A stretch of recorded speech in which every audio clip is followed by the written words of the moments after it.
Hi, a very good morning to all of you. Welcome back to our class, Unit 2 Making Decisions Part 2. So today we will be looking into two activities, which is the writing and also grammar. And today we will help Ari and also Faris to solve their problems and to decide what to do. And we will also help them to make choice so that what's the best choice that they can do based on the situations that we will look into later on. Are you ready? Alright, let's move on. Alright, this one is taken from the textbook page 18 and the title of the poem is Choices to Make. Every day we have to make decisions in our life, whether what to eat, what to wear, what to do, and where to go next. So let's go through the poem together and let's read together. Are you ready? Alright, choices to make. For whatever reason, sometimes you don't want to do your homework. For whatever reason, sometimes you don't want to study for that next test. Just remember, you have always got a choice to make. Paragraph 2. For whatever reason, sometimes you don't want to eat the food you should. For whatever reason, sometimes you don't want to go to bed on time. Just remember, you have always got a choice to make. Paragraph 3. No matter what the reason, sometimes you've got to do things that you should. No matter what the reason, sometimes you've got to make choices that are right. Just remember, in the long run, you'll be glad that you did. Okay, alright. So after you have read the poem, you have to go to the Google Classroom, Google Classroom and the Google Form to complete the exercise in the Google Form. You have to list four things the writer says you may not want to do. So these are the answer, but I would like you to go to the Google Form there to complete it yourself and to write and to type it out in the Google Form exercise. Alright, okay, thank you.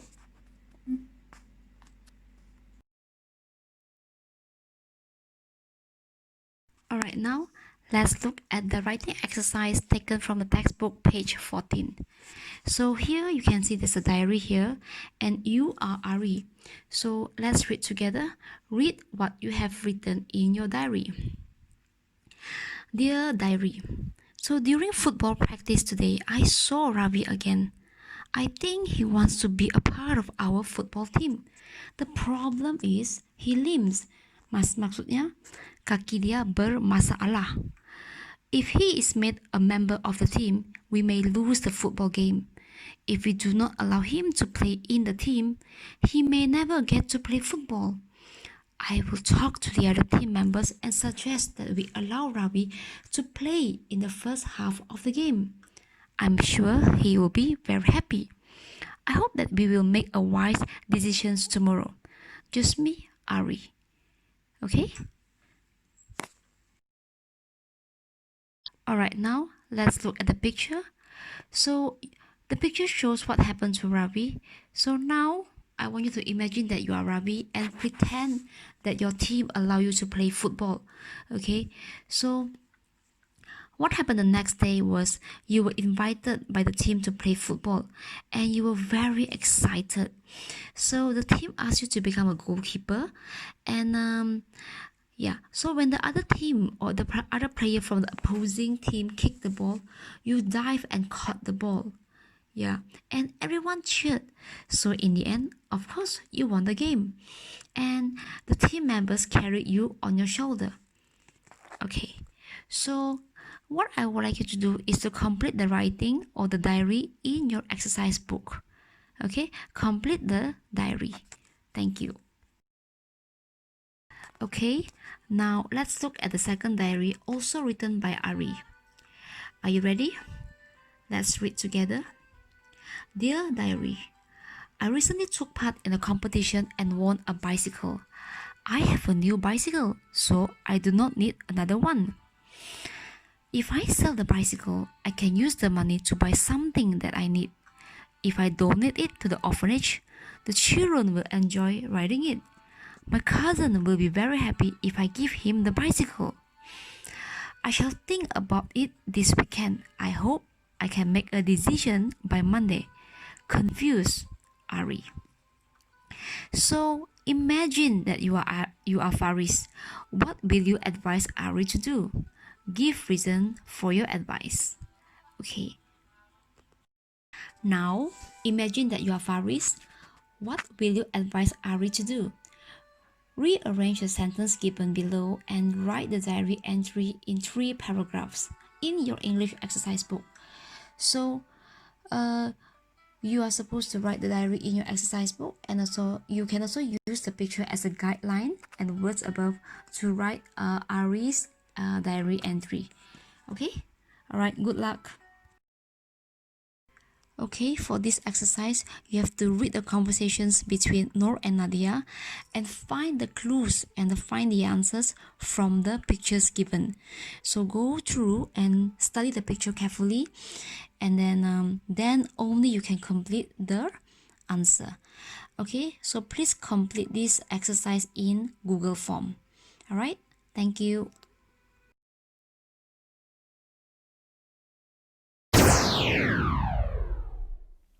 Hi, just a quick video today on either or and neither nor, how to use them and plenty of example sentences. Firstly, pronunciation. They can be pronounced either or either or, and likewise neither nor and neither nor. You choose, but you'll hear both in everyday English. They represent a choice between two things that are the same grammatical type. Both adjectives, both nouns, both verbs, phrases or clauses. So here are some examples. I'm not sure where Bruno is from. He's either Spanish or Italian. Choice 1 is Spanish and choice 2 is Italian. Here it's a choice of 2 adjectives. Or a choice between 2 nouns. I've saved some money to buy either a new dress, that's choice 1, or a new coat, that's choice 2. Or maybe it's a choice between 2 verbs, either apologise or leave. Choice 1 is apologise, choice 2 is leave. Or maybe it's a choice between phrases. You can say either with me or with Janet. Or a choice between 2 clauses. Either I drive to the airport or I get a taxi. Or even prefixes. So you could say we can either pre or post date the document. I don't mind. Okay, so that's either or. As long as the 2 choices are the same grammatical type, you can use either or. The opposite of either or is neither nor, and we use it when we have a choice between 2 negative alternatives. So here are some examples. Neither Brian nor his wife mentioned anything about moving house. Brian didn't mention that they were moving house, and his wife didn't mention that they were moving house either. Okay, so we got so wet, we had neither umbrellas nor raincoats with us. Neither our families nor our friends know that we are getting married. Neither Chris nor Pat came to the party. Tom said he would contact me, but he neither wrote nor phoned. However, it can sound formal in spoken English. Neither Italy nor France got to the quarterfinals last year. So a less formal way to say this would be to use and not either. So here you'd say Italy didn't get to the quarterfinals last year and France didn't either. And that's probably better in spoken English. One little thing to remember for both either or and neither nor is the subject that is closest to the verb decides the form. So if the subject closest to the verb is singular, use a singular verb form. If the closest subject is plural, use a plural verb form. So here is an example. Either his mother or my sisters are singing in the pub tonight. Here, my sisters is closest to the verb, so the verb is in the plural form because my sisters is plural. However, you could say either my sisters or his mother is singing in the pub tonight.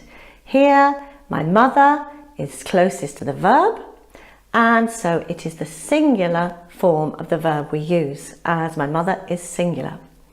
And the same applies for neither nor. So neither his mother nor my sisters are singing in the pub tonight.